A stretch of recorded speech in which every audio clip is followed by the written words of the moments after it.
Hi, my name's Mike, and I'm going to walk you through this presentation of Inventor Nastran. It's going to be a validation model. It's a static stress analysis of a flat circular plate.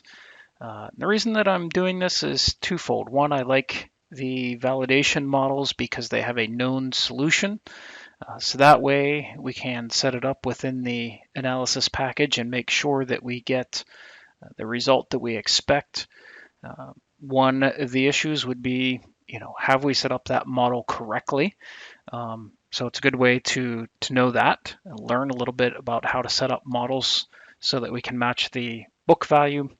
And the second reason I like it is presuming that we've set up everything correctly, it's a good way to make sure that the program is doing what we expect it to do. So just a very simple, short exercise here today. So let's go ahead and begin. And what we have for you is a problem statement here. It's a Rourke and Young Formulas for Stress and Strain, 5th edition, 1975, page 334, table 24, case 1A. And it's a flat annular circular plate, which you can see over here on the right hand side. I already have it up in Inventor. The inner radius on this is 12 inches and the outer radius is 24 inches.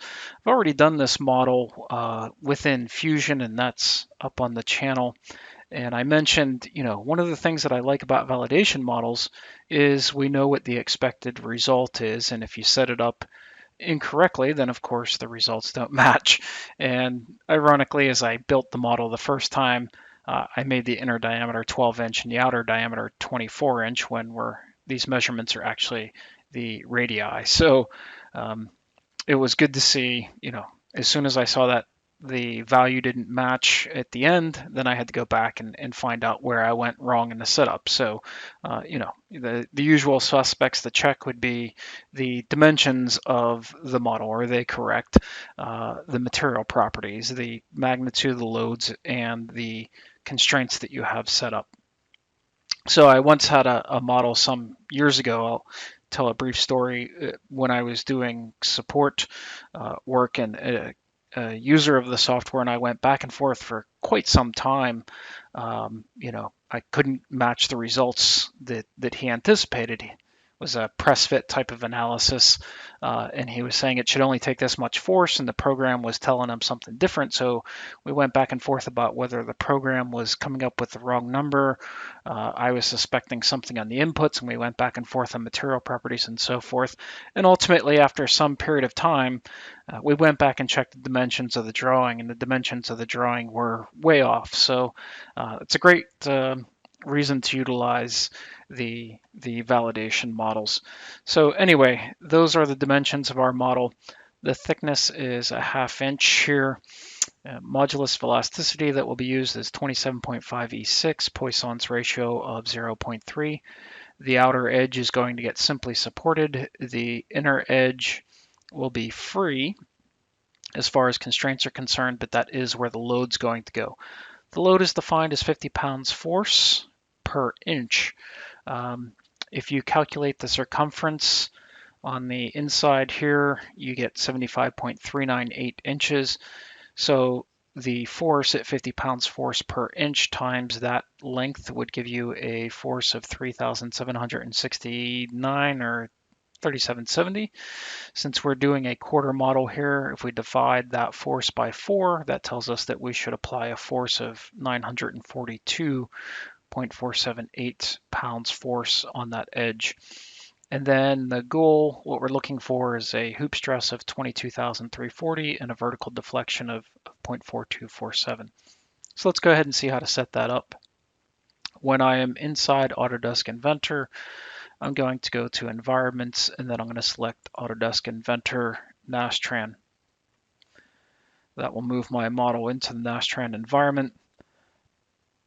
And you can work from a left to right progression across the panel at the top, or we can go down the browser here and define things. So I'm just going to start there.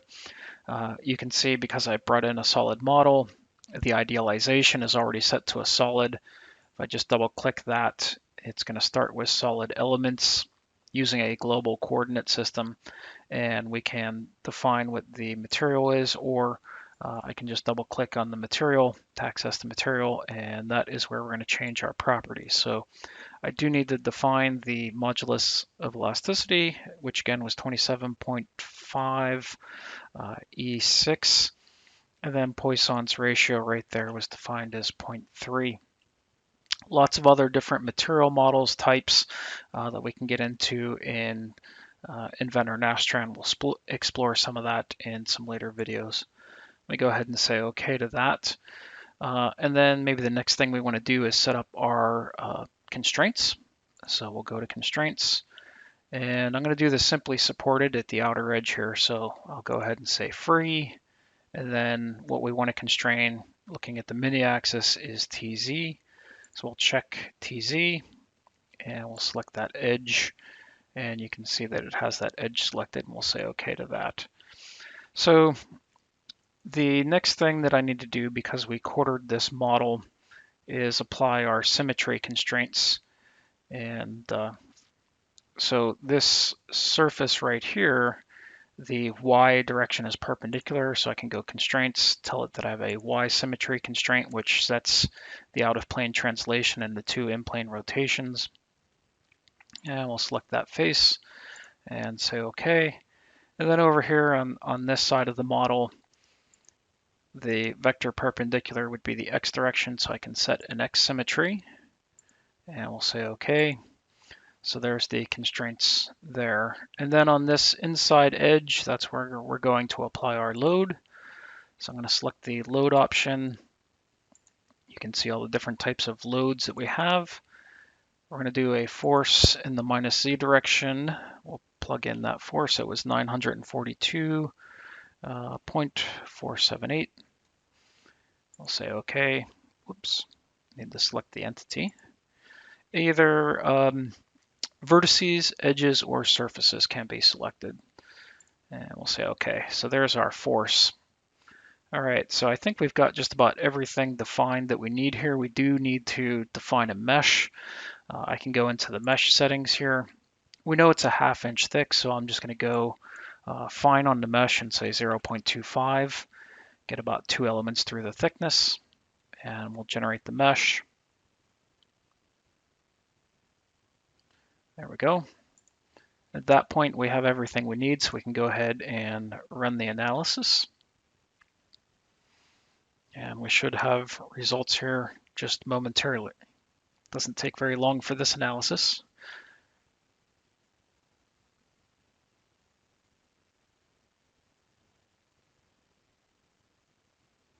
What we can see, well, before it started the analysis, I guess I can go back to the Nastran model tab here. You can see that it has 116,000 nodes in this particular model, and 70,000 elements is what is being solved here. So just toggling back to the analysis window here so we can see how it's progressing. And there it tells me that the solution is complete. All right, so there we are with our results. If we want to turn off the mesh, we can do that just to make it a little bit cleaner. Object visibility mesh. So we'll toggle that off. And let's start with our displacements. So displacements tell you a lot. If the displacements are wrong, then usually you're not going to expect to have good stress results in the model. So we're expecting a minus 0.4247. And we can see here that we have 0.4251. So let's enter that in, 0.4251.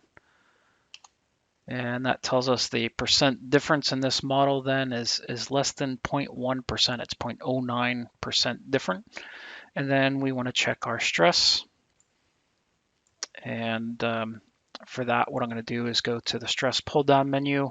You can define local coordinate systems, cylindrical coordinate systems, but I can either look at the stress either in the X or Y direction. So in the X, we can see that our result here is 22,664. So if I type that in, 22,664.18 if you want to get a little more precise.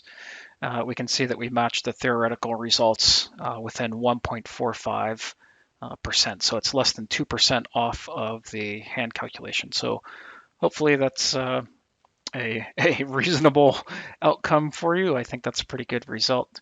So there we have it. That's a little bit about how to use the Inventor Nastran program, and hope to see you on other videos. Take care.